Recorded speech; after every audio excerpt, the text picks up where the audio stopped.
Okay, should be good to go here. Nice. All right. Yeah, Regis Maher, the founder CEO of Do It Outdoors. He's been named top 40 under 40 entrepreneur of the year. He's got a family that he provides for from Pittsburgh. Very Yeah. successful guy, and I'd love to learn as much as I possibly can. Thanks for Part coming. of part of success is being from Pittsburgh. I've the when I first started, the work ethic from being from southwestern Pennsylvania, Yeah, uh, our GoFundMe page was grab a lawnmower or a snow shovel. That's how you GoFunded me that back then.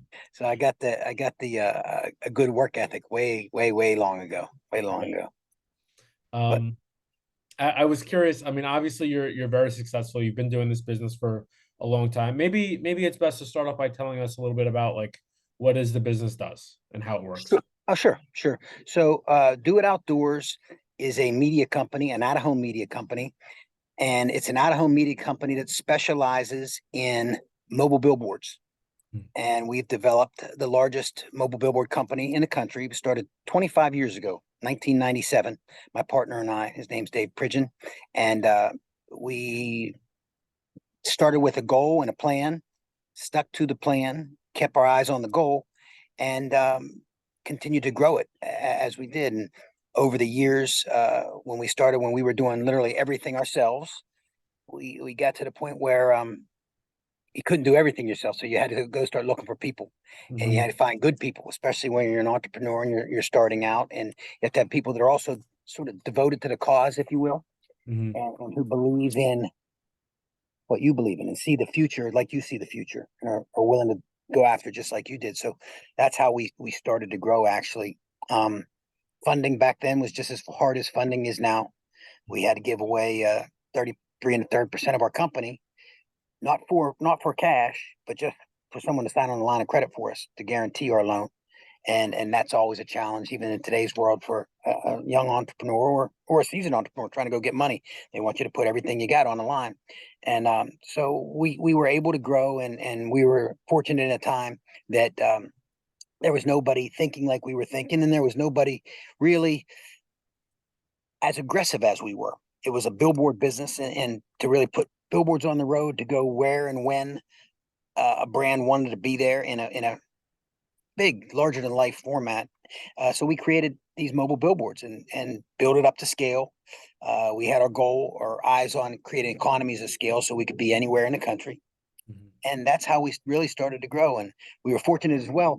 Uh, Back then, you were allowed to advertise tobacco, so we did a lot of tobacco business. And then when they outlawed tobacco on outdoor advertising, we were fortunate that it was time for the .com era, and that really propelled us and allowed us to grow our business and hire more people, hire a stronger sales team, hire a stronger operations team, and take it there with our eyes on the goal of we wanted to be the largest mobile billboard company in the country, and continue to develop our dreams and new ways of marketing and advertising. Imagine the upfront cost must have been pretty hefty. There is that's the biggest problem is and I admire and sort of I'm jealous of people that have been able to do businesses with no asset costs and make a lot of money without putting a lot of money in assets. But I've yeah, still is an expensive endeavor for each mobile billboard that we design and create and take out onto the road. It's expensive. And so you were unfortunately had to give up 33% right out of the gate just to be able to start. Yeah, yeah, yeah. Yeah. How Eh, long did it? Sorry, go on. it took us about 3 or 4 years of because we were profitable rather quickly, Hmm. and we saw the writing on the wall and said we're not going to let this continue for forever.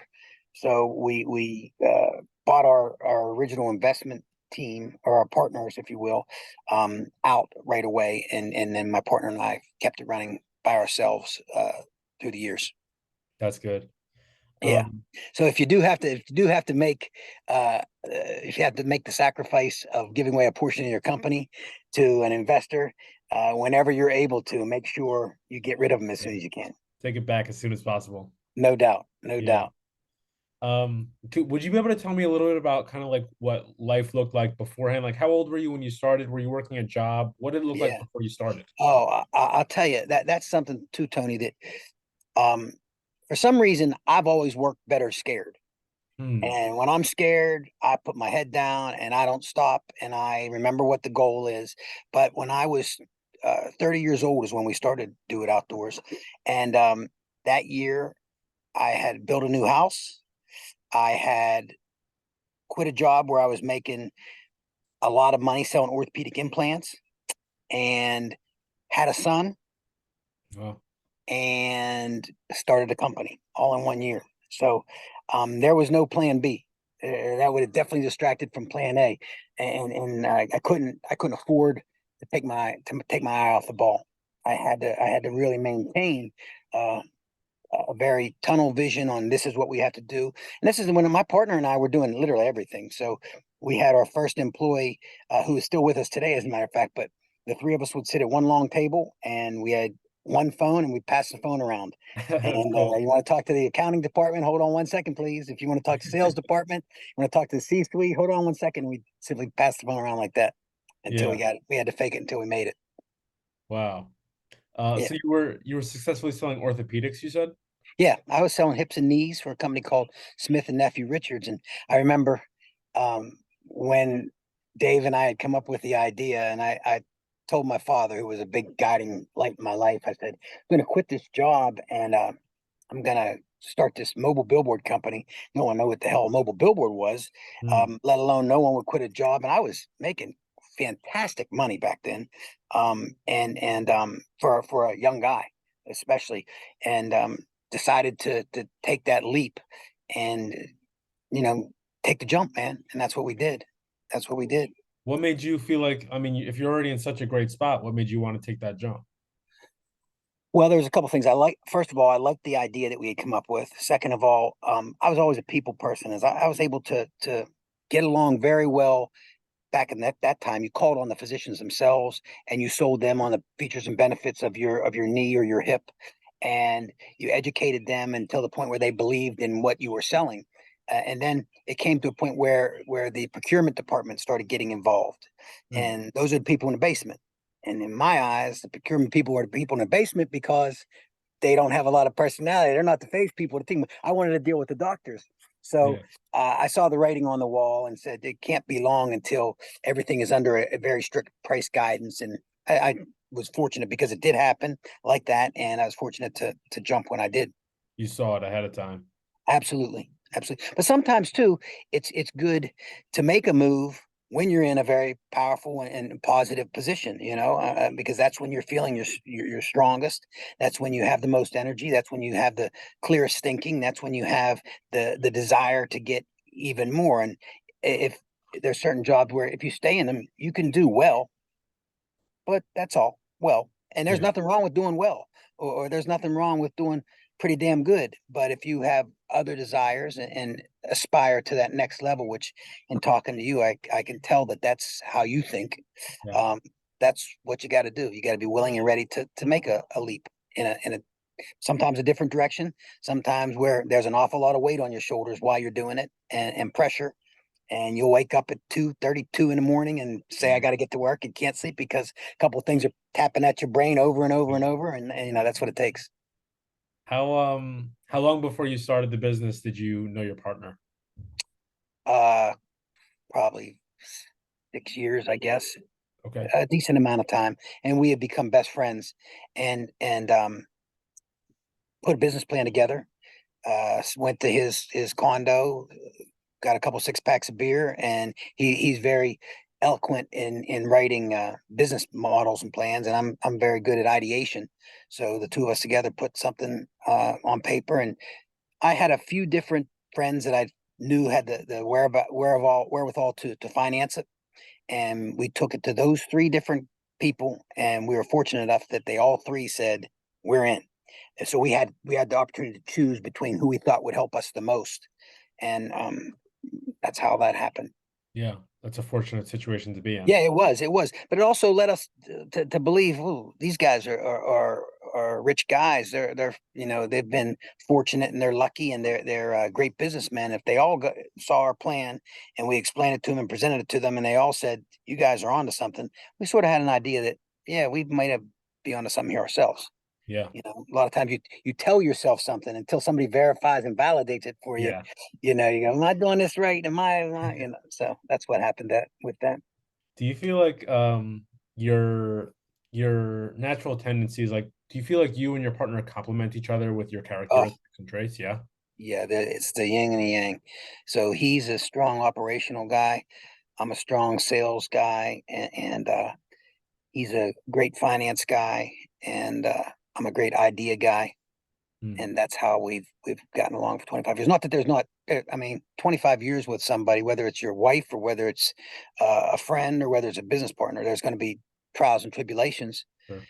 But we were fortunate to come out of all of them and understand what we both understood Hmm. and how we were a positive force for both. And when things get tough, it's very strange that we come even closer together. And there's been highs and lows through the 25 years, but every time something goes wrong or something goes very right, we both know that it was a mutual benefit. As a matter of fact, sometimes I think it would be very hard to start a business, run a business, and do it very successfully by yourself Hmm. without having the, because very rarely do you find a guy who's a sales guy, a face guy, a finance guy, an operations guy. It's hard to have that model. You always have to have someone, in my eyes, who's your right hand or you're their right hand, and that kind of thing. Here's a question for you. As me and my friends are just like shooting it, like we all just started our jobs, dreaming of more, talking, having conversations. We should start a business. Yeah, Do you feel like two is a good number to start a business? Do you feel like three or four is too many, or one you already said you think is too little? What are your yeah. thoughts? I think that two is perfect. I Two's think when you perfect. start putting three in, two's company, three's a crowd kind of thing is going to eventually come out. Someone's going to leave, and someone's going to leave with their feelings hurt, and someone's going Yeah. to leave not being your friend. Someone's going to leave and have a really bad taste in their mouth. So if I was ever to do it again, I would just definitely be with another person as a partner. Cool. And it's nice that A, you guys complement each other like that, but B, that you guys can even recognize it and then implement it like that. Oh Um, yeah, do you yeah. think you can think of maybe an example of when you guys were able to apply your strengths appropriately, like a situation where it came up and okay, we need you for this and I can do this, and then it Oh, it yeah, happens. It happens at least once a month, whether you're in front of a bank and someone has to sell the plan and someone has to sell the financing, whether you're in front of somebody's looking to buy you and you're throwing your pitch deck in front of them, and one guy's the finance guy and one guy's the sales guy. It happens when you're in front of your entire team. We've got over 60, 70 people working for us, and you, there has to be an understanding from them too. Say he handles this and he handles this, and we trust in both of them because they're both clearly 110% in, and I think that makes a big difference. So it happens all the time, Anthony, all hmm, the time. okay. And then So as that's a good point, though. If yeah, you're looking for somebody, don't have two guys, that two both do sales the guys. exact same thing Yeah. very well and don't do anything, don't the other do the other side of things well. Yeah, that's a really good perspective and definitely something to think about and consider. Yeah, for sure. As you are starting this business, there's obviously going to be highs and lows, especially in the beginning. I'm sure it was a roller coaster ride. Yeah, yeah. Could you maybe tell me about some of the highs and lows from the very beginning and what they look like and how it played out? Well, sure. When you have loans and you don't have sales, that's a low, Yeah. and the anxiety seeps in, and then the feeling of fear seeps in, and then you get to the point where you go, I got no choices. I don't have any choice other than to succeed. So you push harder and you work smarter and you look for every angle that you can possibly take, and you screw it in even harder to your head that this is going to work. Hmm. This is going to work. I know I've got a good product. I know I've got a good plan. And a lot of times I think you need to go back and revisit that plan, because sometimes guys get away from it and forget to stay the course, you know. And Yeah. my partner is good at that as well. And because I can go in different directions. So again, the yin and the yang comes together and creates a much straighter force, you know, to reach your goals. But so yeah, you're going to go through, unless you're one of these lucky guys that creates a software and everybody's playing your game the next 2 weeks. You know, I think that you're going to have there's a lot of fears that initially go into it, because you're taking a risk.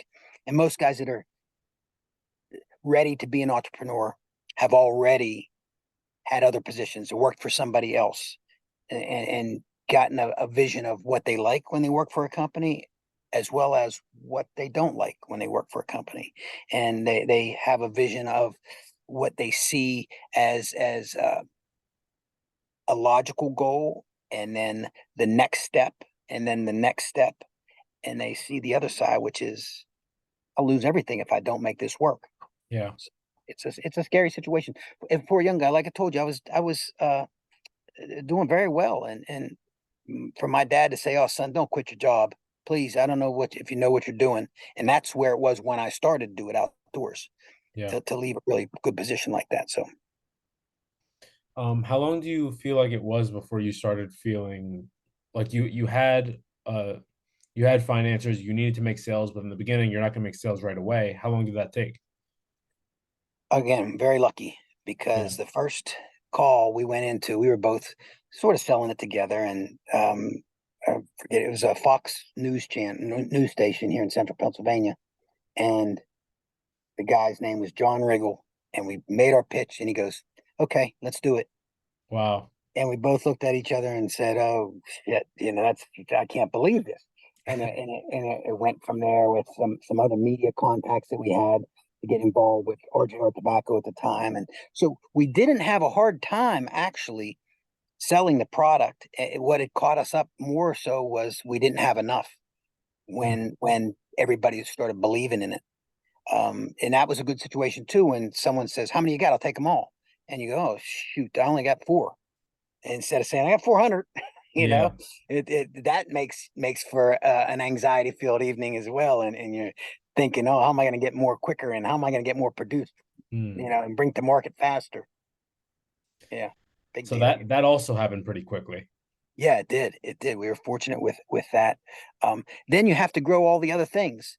You have to start worrying about your receivables. You have to start worrying about HR. You have to start worrying about a sales team. You have to start worrying about, in our case, fleet maintenance. And we went into the endeavor looking to create an advertising media form. Um, and it wasn't too long after that we realized, oh, we're going to be in a trucking business as well, and we're going to have a lot of guys out on the road that we trust with $100,000 asset in their hands, uh, in Kalamazoo, Michigan, or in, Grand Rapids, or in San Francisco, a long ways away from where we were. And you realize that you're starting to go in different directions, and you got to corral it all back in and make sure you stay abreast of what needs to be done in order to maintain your reputation that you're trying to build. So speaking of expanding, how long was it before, I assume the answer will also be quickly, but before you had to start hiring people? And who were the first people you felt like you needed to hire? Uh, I think anytime you have a product or a service that you're going to sell, the first thing you need to do, and I'm a big believer in this, is that you have to sell something before you can operate it. You have to have someone agree to buy something from you before you need to worry about Hmm. putting it on the road, or putting it on a shelf, or putting it in somebody's restaurant, or grocery store, or something like that. So we were big on believing you had to go get salespeople, and that's where we went. That's the direction that we went first. Okay. And then you just built out the other pieces as you needed to. Yeah, yeah. And then we had a big break. Was well into the business, but when we really decided to grow, we hired a CFO who was extremely adept at telecom business and the financing there, and he led us to really believe that you can't only get so big. You've got to continue to grow, or else you're going to get stagnant and stale, and your financial story isn't good. If you say, yeah, we're happy here doing $1 million a year in revenue, that doesn't bode well for anybody, for a bank, or uh, for increasing the size of your team. You've got to always be thinking next, next, next. And then that's also when people start, if you've got a good idea, they'll start duplicating and trying to chase you and best you and that type of thing. Were you and your partner always pretty aligned on that front? Yeah, we both believe that you have to sell something before it's a delicate balance though, because Yeah. let's say, so with in our case we have mobile billboards across the country. I Yeah. can't put 100 mobile billboards on the road if I don't have 100 drivers. Hmm. And regardless, if Corona Beer says we'll take 100, it doesn't do you any good if you don't have the operational team in place to activate it, and all the controls that go with that. So it's a balance. It's a bang, bang, bang, bang, bang, just an easy step on both directions as you grow. Yeah, that makes sense. Yeah. Um, with doing something as big as you've done, especially with the partners, this was something that I wanted to ask, especially in the beginning when you had that pressure, you needed to make sales, you were nervous, you had to make things happen, but you also had people working for you. Hmm. Um, was there ever a point where you feel like you were in doubt that things would work out? Lots of times. This Yeah, still happens today when things get tighter, when our revenue levels aren't where they're supposed to be. But that's also why you have to make sure when you hire somebody that especially in the beginning, because as you get bigger and more people come along, it's not as relevant because you can replace people, but you're almost hiring in the beginning family. You're almost hiring someone that's going to be a long-term member of your crew and your team. Um, and as I look around right now, we've got drivers that have been with us for 18 years. We've got our longest term employee is Diane, and she does all the routing for all of our mobile billboard campaigns around the country. She's been with us 25 years, and they believed and they care just like we care. But also it's good for them when things get shaky, because it's not an option in my mind, or to let someone go who has been through all the yeah, trials and tribulations with you. That can't be part of the plan if things go south. yeah. You got to figure it out. So it's very important initially uh, to hire people who see and believe the way you see and believe. You feel like internally on your team there was always like everybody always knew the status of the business. For example, like if things were great, they obviously knew it. But if things were shaky, did you ever feel like you had to come in and put on a brave face, or did they knew it and we were all in this thing together and let's fix it? I don't think you can mask it. I think Yeah. everybody knows. If you're selling chewing gum and in the warehouse there's tons of chewing gum, that's not a good sign. Yeah. If you're selling apples and there's tons of apples in your warehouse, that's not a good sign. Yeah. So I think everybody is aware of it, and I think it's also good to be transparent with them. I mean, there's some things you can't be totally transparent with, but when things are going south or when things are going well, they know, and you have to act accordingly. I believe in rewarding them when they're going great, and I also uh, let them understand, hey guys, this is going south because of this or because of this area that we're lacking in or not, sufficient in. So Yeah. That makes yeah. sense. Hmm. Was this the first business that you ever tried to start? Yes. Wow. Yeah. I mean, a real business. I had a car wash business and a grass cutting business when I was, all through high school and that kind of thing. But this is the first real business. So I feel fortunate from that too, because it doesn't happen very often. I don't believe. I think that there a lot of guys and girls, excuse me, do have to try multiple times Yeah. to get to succeed. Yeah. So we've been lucky. It's I funny. I was lucky in business because the first time in a winter, and I had a group of friends that we used to play cards with mhm. that wanted to do a racehorse, Hmm. and we did that, and that this never happens to invest in a racehorse and it Yeah. actually win. And that Yeah. has, so I've been lucky in two cases where it's not easy to be lucky. Wow. Can you tell me what that was like? That's pretty crazy. Yeah, yeah.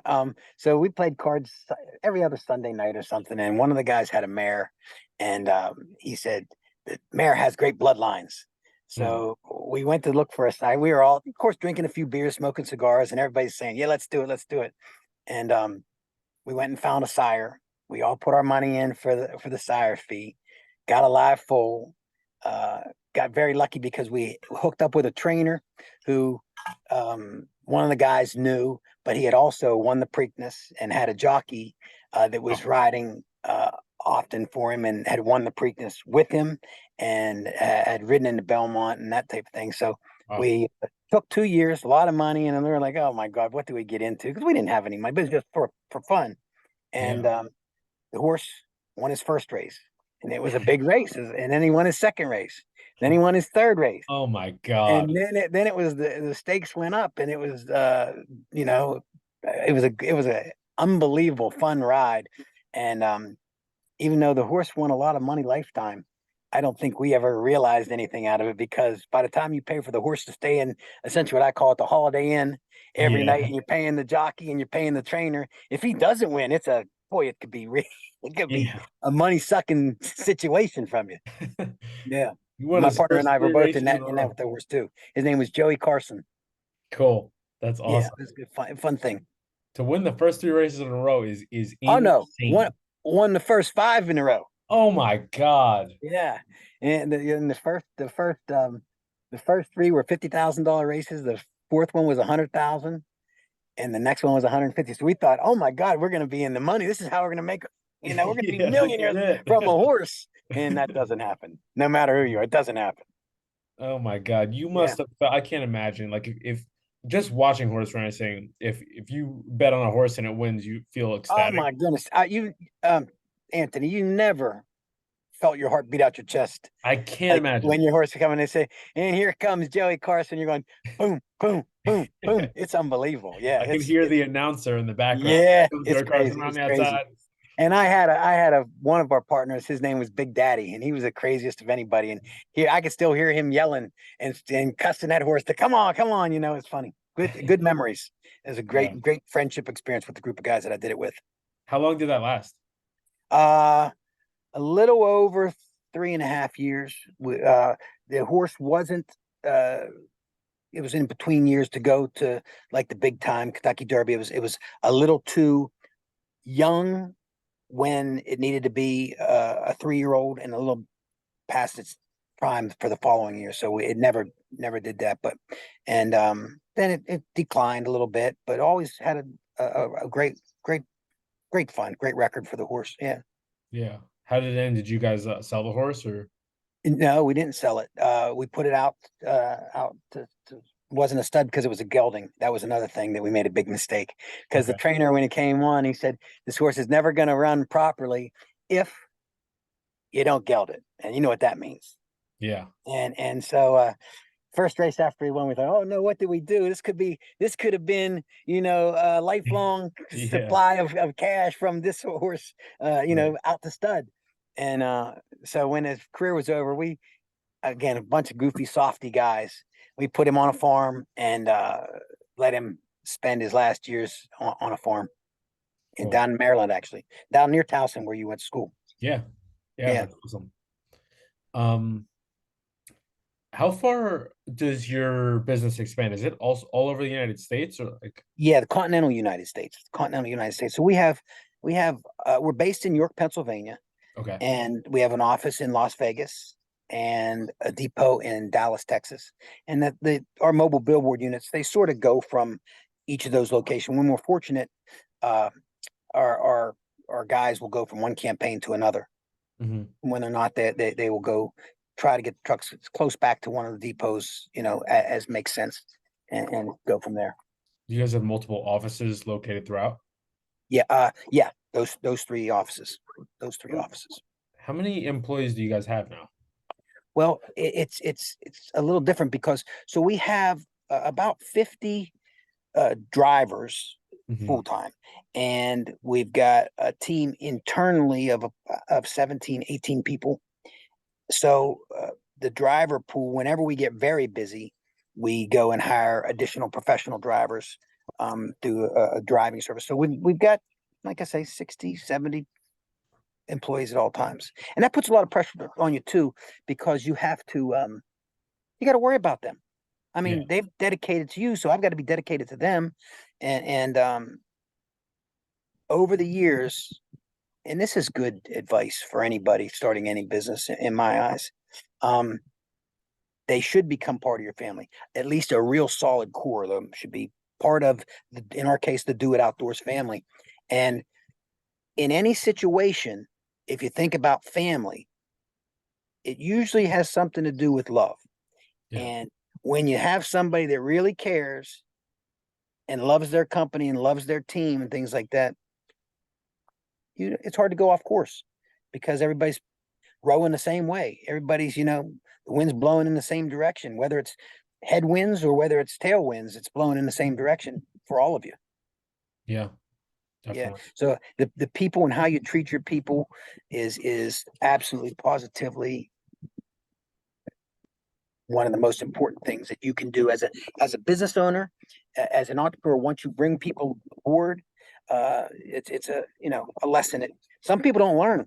Some people are you know pricks for bosses, and some people have only themselves to worry about. But one thing that my partner and I always did, we always invested back in the company.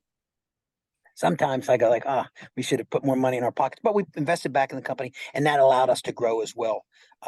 So you can't get greedy early. You have to understand that it's a long race. You have to understand that as you invest in what you believe in, the circumstances down the road are going to come out better. They just are. It's doing what's right. Yeah. I tell my sales team this all the time.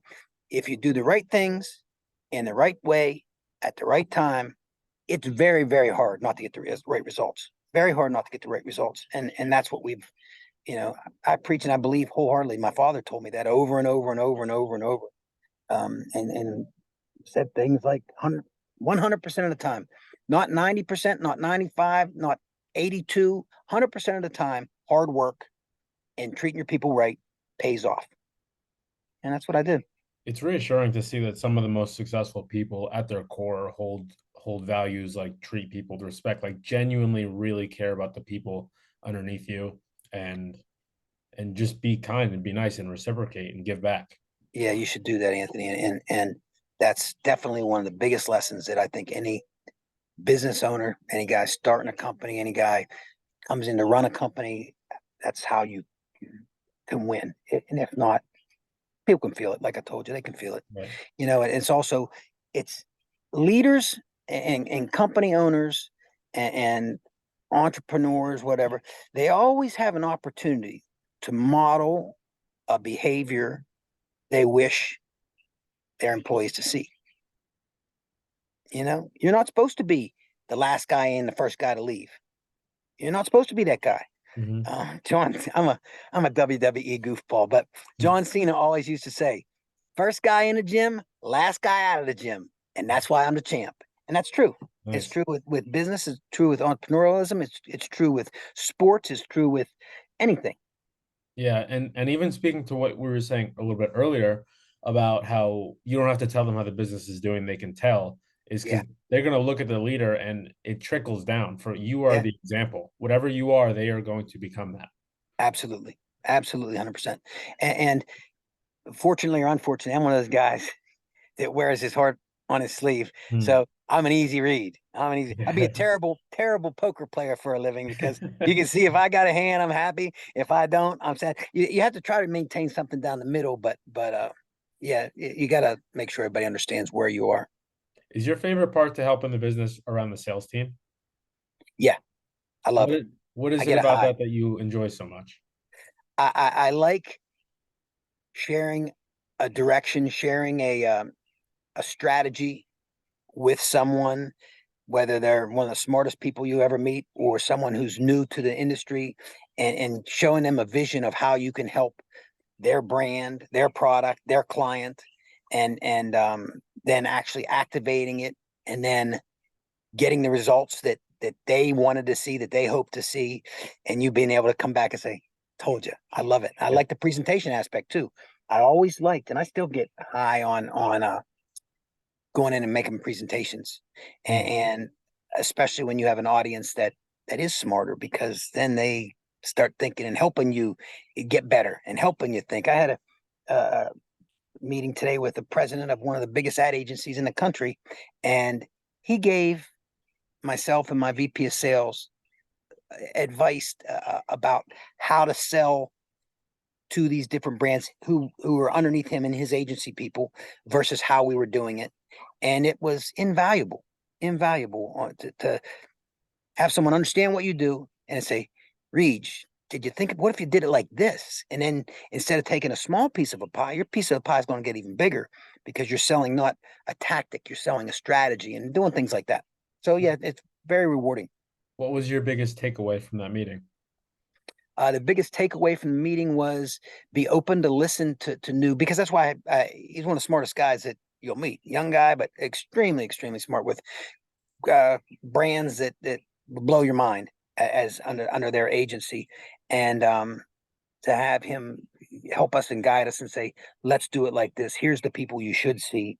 You get a lot of benefits all the way around. And right, it was so powerful that my VP of sales got the sales team together right away after and said, we're going to try something new right now. Let's just reposition this a little bit like this. And Mm. it's a major slash minor tweak, but it could change how we take our product to market, who actually makes the call on the buy of our product, and take it up the level. When I started too, it was always important for me to try to work from the top down and get to the biggest decision maker that you could, and it's worked out well through the years as well, because the people underneath those, if they're a good leader, if the people underneath them know that if Anthony's running this company and he says, Reed, you should meet with blank, and I go tell blank, hey, Anthony said I should meet with you because I got a good idea and he liked it too, you're in. It's a good situation. Yeah. Yeah. So always it seems to like always be willing to learn and try new things is a big piece of it too. Yeah, you got to be, because you have to continue to change. Um, when we started, when the industry started in the outdoor advertising industry, a lot of digital billboards. You probably have seen them. A lot of digital advertising opportunities are out there. Whether it's in an elevator, whether it's going down a subway, whether it's digital billboards in Times Square, up and down I-95. Uh, and our units are we call them classic units. They're not a video screen on the side. They're huge. They're very large, but they're not a video screen. And I started looking at why digital was such a big deal. Granted, at night it pops, but other than that, I didn't see it as a real win for either the brand or the consumer. I was just like, well, it's okay, but it's nothing. Now, what on the other hand, what if you created a program or an opportunity that is something we termed real digital, so that when you saw my mobile billboard truck and all 440 square feet of my mobile billboard truck parked outside of a grocery store or a ballpark or in a neighborhood that the demographic was perfect for that brand, what if when you saw that and you looked at your phone and you got a similar message, a digital ad display on your phone, what would that do? Because I called that's real digital. That means the consumer got the message and they're walking away with it on their phone. Yeah. So they saw this big, huge thing that they haven't seen. There's not very many of them in the country. And then they're walking away with that. And we found out that created an engagement uh, percentage that is unsurpassed in outdoor advertising. So it How, worked. But you had to be looking for a solution, and you yeah. had to be open to changing, and you had to be open to going out and selling it through, and you had to be open to saying, I've got to sell it through. You had to have real rationale and for the brand to want to buy it and why it would work for them. And that's one of the biggest changes we've made over the last 5 years at Do It Outdoors. How did that work? They just scan a barcode? No, no. All of our mobile billboards, we monitor them through GPS, and so we know the latitudinal and longitudinal coordinate every second of where they are in the country. So we match that coordinate up to where your phone is if you're nearby within 200 meters, and we're able to serve you a digital ad display when you're close. Wow, Yeah. that's fantastic. And it's pretty, but that's not just the fantastic part. The fantastic part is what you as a consumer would do when you see it, because Yeah, you click and you yeah, say, wait, that's weird. I just saw that big billboard. Now it's on my phone. What's happening? yeah. And then, we get them biting at the hook, and you sort of set the hook, Wow. start the So conversation for the brand. these drivers are you have them drive like what is the strategy? You have them just driving on main roads, you have them parking in No, strategic spots? it, No? it all is based upon the demographic challenges, or the target, I should say, that the advertiser wants to hit. Sometimes it's this particular zip code. When we started working with Grubhub and Eat 20, Yelp and Eat 2024 and things like that, they had very specific blocks in Manhattan or in LA that they wanted to target. So we could get as narrowly hyper local targeted as this particular city block. Then you got brands that say, hey, I want to target African American females with a household income above $75,000, ages 18 to 34. And you Wow. can go in and narrow in on those. And that's how you're able to sell to different brands, to different, based upon their needs. It can't be what you want to sell them. You have to be able to answer their challenge, answer their question with what you're going to provide them with through our media format, our media strategy. It's incredible how specific you're able to get. Yeah. Yeah, you can get within three now. You can get within 3 feet of a home, so that you know that it's not just Anthony lives in there. It's his brother, his sister, his girlfriend, or his father, or that kind of thing too. So you know how many people are in a household. It's very intriguing, and the Yeah. amount of information you can take back um, to your brand based upon that. So we work with a partner that enables us to say your affinities, that if we targeted you, we can go back and say he's a coffee lover, he's a sports enthusiast, he's looking for love because he's on the dating apps, he's a foodie, he's a quick serve restaurant guy. All those different things we can go back and serve back to the brand and give them that information. That's powerful stuff. When Yeah, were it's you pretty able to cool. start implementing those specifics versus just having the billboards? We did that. We opened that about 5 years ago.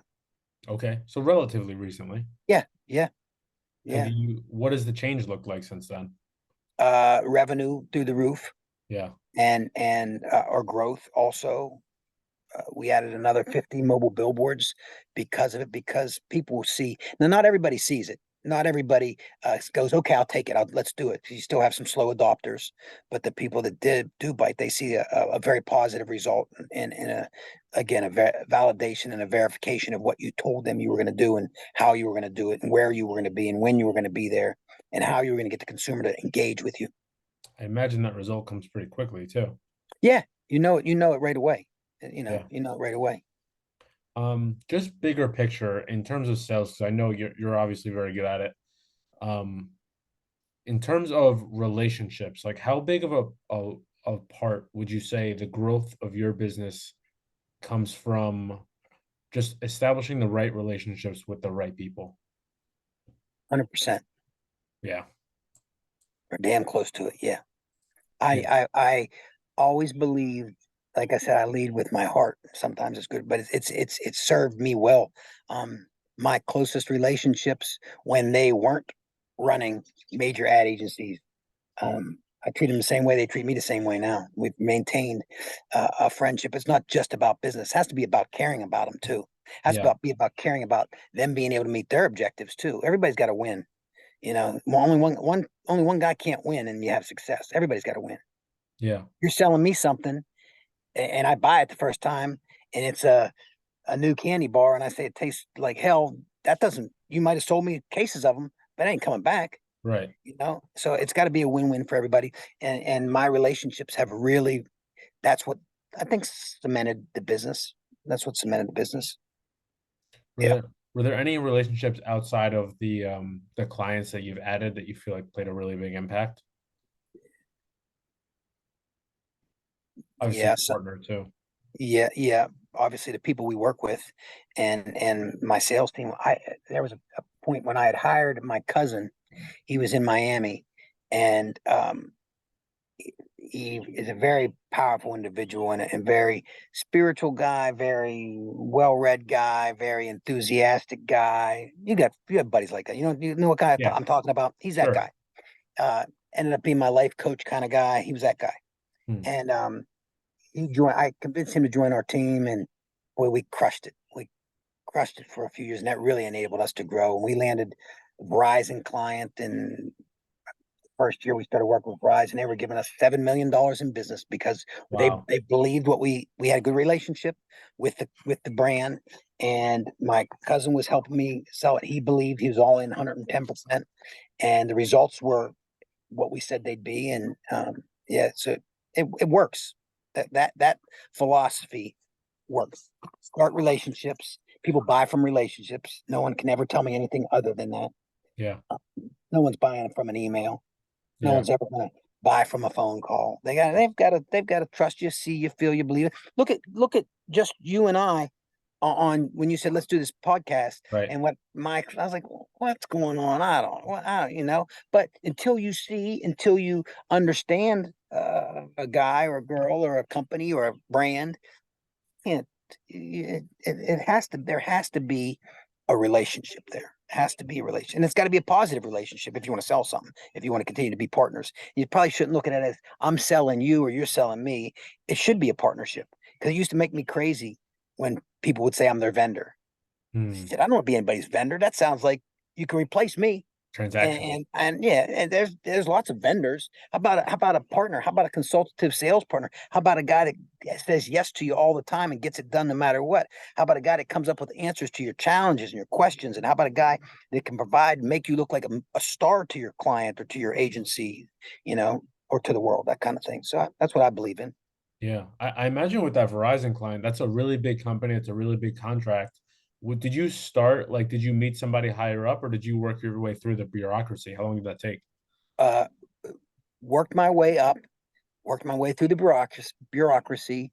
Um, had chosen guys who are still fantastic friends today, who Hmm. were running the account, and they believed in what we did, and that's how it worked. Yeah. That's how it worked. And then we delivered on what we said, because that's the other thing. If you want to lose a friend quick, it's screw them on a business deal. Yeah. That's fair. Easy way to do it. Yeah, easy way to do it. Um, a big part, I imagine, of starting a business, as well as just sales in general, as well as just success in life in general, would be confidence.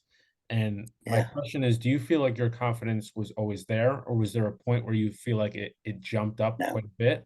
you And have to you have to gain it. You yeah, have to gain it. And there's some guys and some girls that are born with it.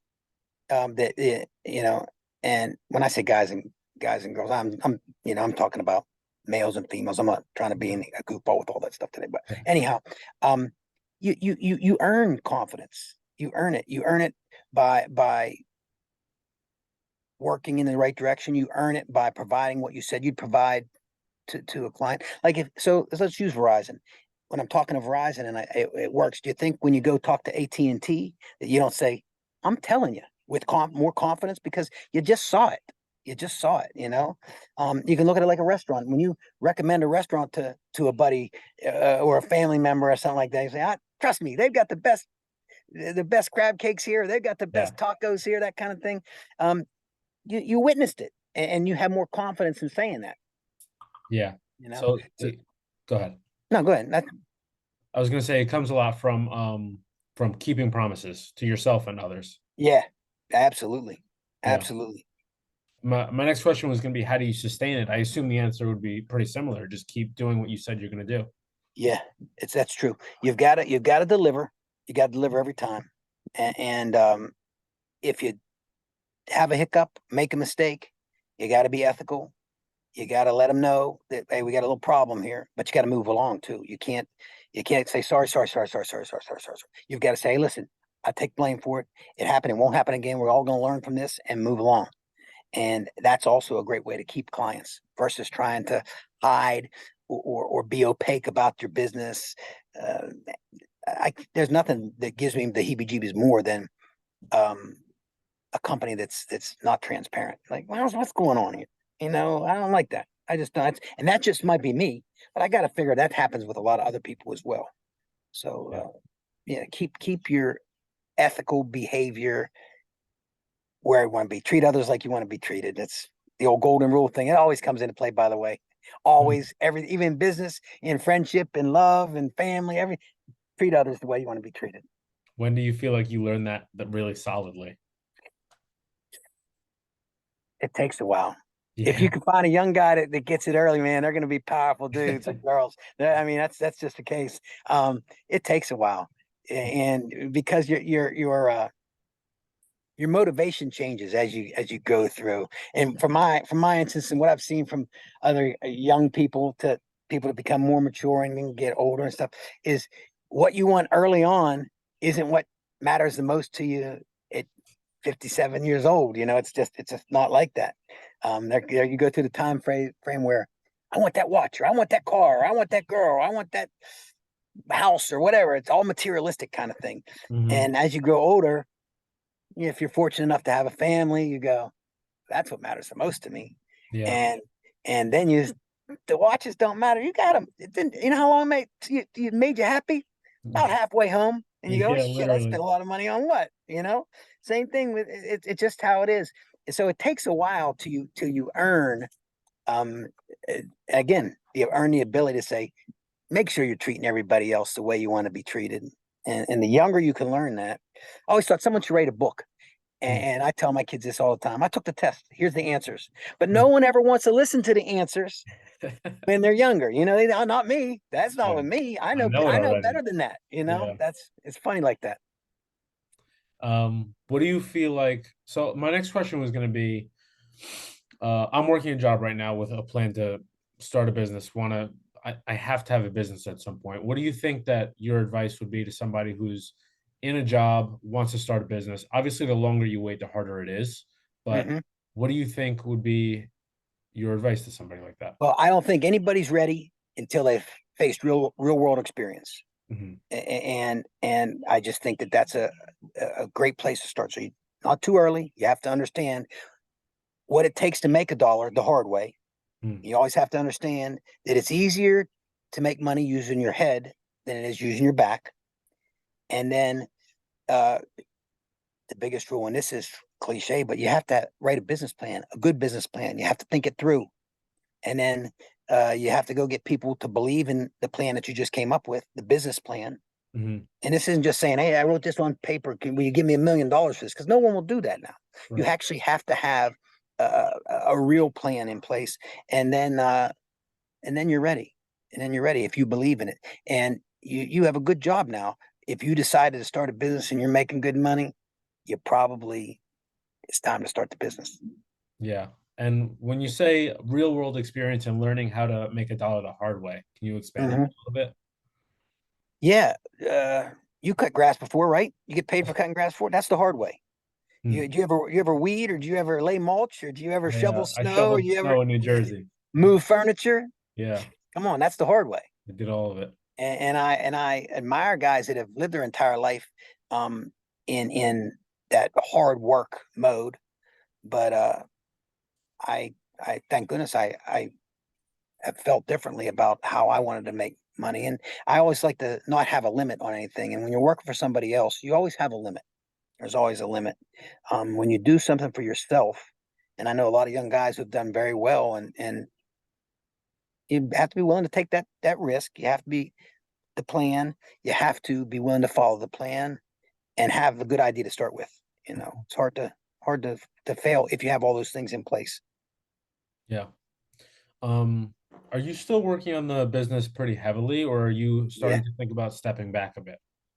Well, I'm fortunate now. I've got a lot of family members in my business, which is Okay. which is nice. My sister-in-law is a VP of sales in Dallas. Wow. Um, my wife works for our company, and she's a VP of sales. Wow. Um, a little over a year ago, about a year and a few months, my son came to work for us and is one of our account executives, handled some of our big clients in New York City. So I don't know what I would do anyways. Yeah. For years, I always thought I'm going to have so many $1 million and I'm walking away. And I go, what would you do? I can't play golf every day. I'm not one of those guys. And I Yeah. can't sit in a bar every day. I'm not one of those guys. I can do both of those for a couple of days a week, but then what about the other days? Yeah. So I don't really see retirement anymore. I don't know, but Oh, certainly slowing down and helping the pressure be absorbed by other people is really nice, especially smarter people. Younger people today are way smarter than us. They just are. They know so much more. Um, the ability to use technology is so much greater, and it makes the job so much easier. So now I know you work for a database company and an information company. You know, I used to get my information when I started.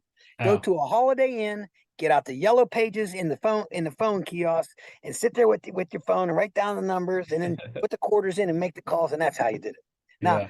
tell me how much easier it is today when and It's you had no easier. idea who the president or the marketing director or the sales manager was at any company. You had to make so many calls to find out, and but then also that was a good thing about that then is you were able to walk in and make a personal appearance and win the confidence of the gatekeeper. There was always a gatekeeper, and then Yep. meet the person you're trying to deal with, and you know that. So it's time to change, but I foresee myself doing this for a while. I love it.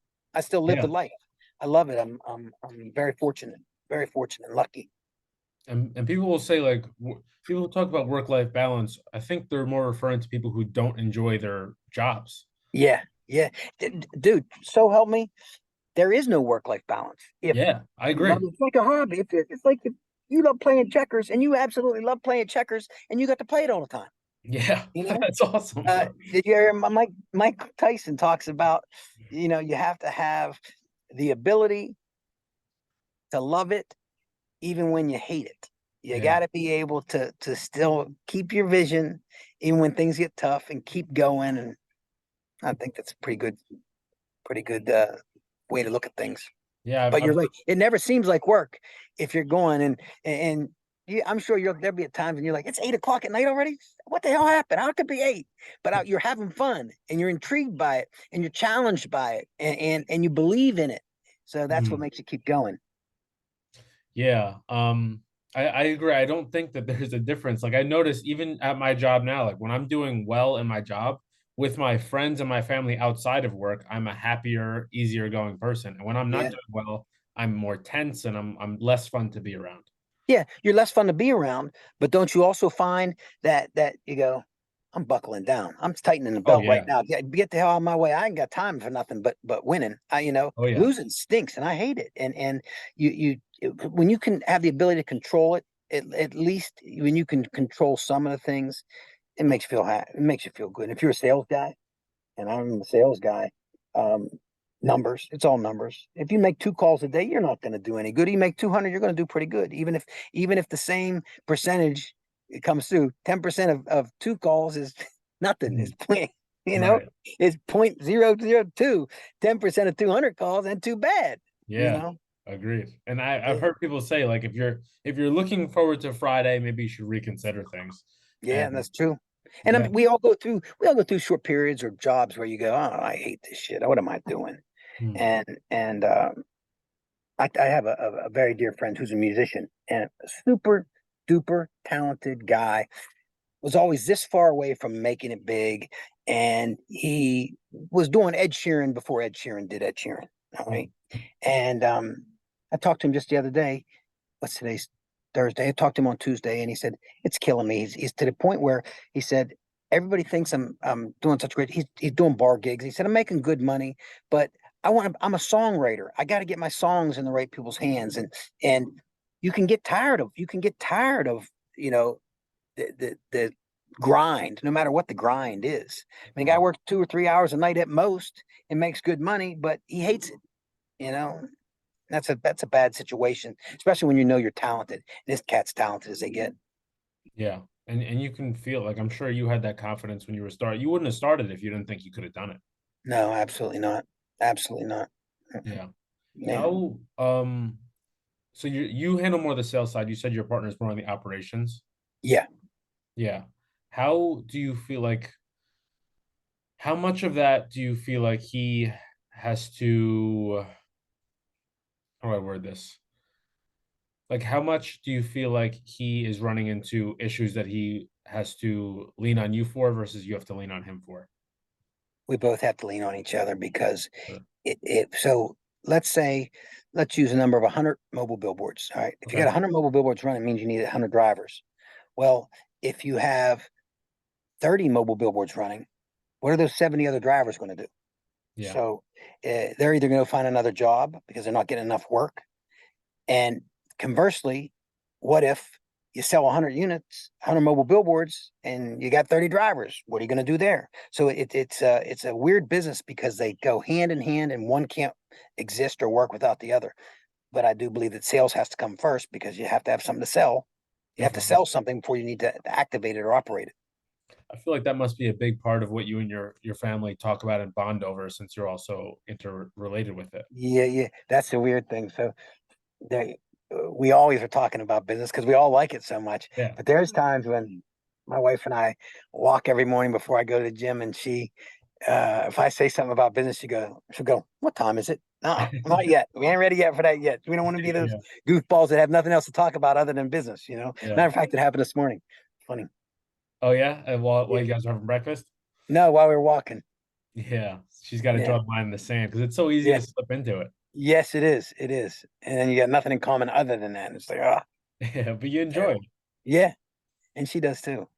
And she does too. Um, so this is obviously a huge part of your life, and I know you've talked about some like little projects you've done in the past. Do you have any other minor or major projects that you're looking at moving forward? Yeah, we've got it. That's the weird thing about me. Sometimes I think so clearly and I can come up with such good ideas, and then I try to figure out timing and then how will I start something else and still work on the do it outdoors deal because I love it so much. And that's why it's nice to have young people coming in who believe as well and that I trust so we can try new things, other things, and start other businesses as well. Yeah. Are you doing it under the umbrella of Do It Outdoors, or it's separate? Some ideas are under and some are outside of the do it outdoors aspect. Okay. Anything that Yeah. you can share yet, or still too early? Yeah. It's still a little early. Okay, that's fine. Yeah. I'm still just a little early. I'll get back with you though, All right, or you I might look see it forward to it. sooner or later. Yeah. Yeah. Well, Ridge, I know you didn't have to do this. I reached out to you completely randomly out of the blue. I really appreciate your time and Yeah. I all hope the it helped you, man. advice. Yeah. Hope to help you. Yeah. And as you go through your sales life and your business life and entrepreneurial life, put your clients first, dude. And they're successful, will reward you. Make sure the answer is always yes to them because it is true. The client's always right, brother. Yeah. All Thank you right. so much. I You got it, appreciate man. your Take time. care, Anthony. I'll talk to you later. Bye. Okay. Bye.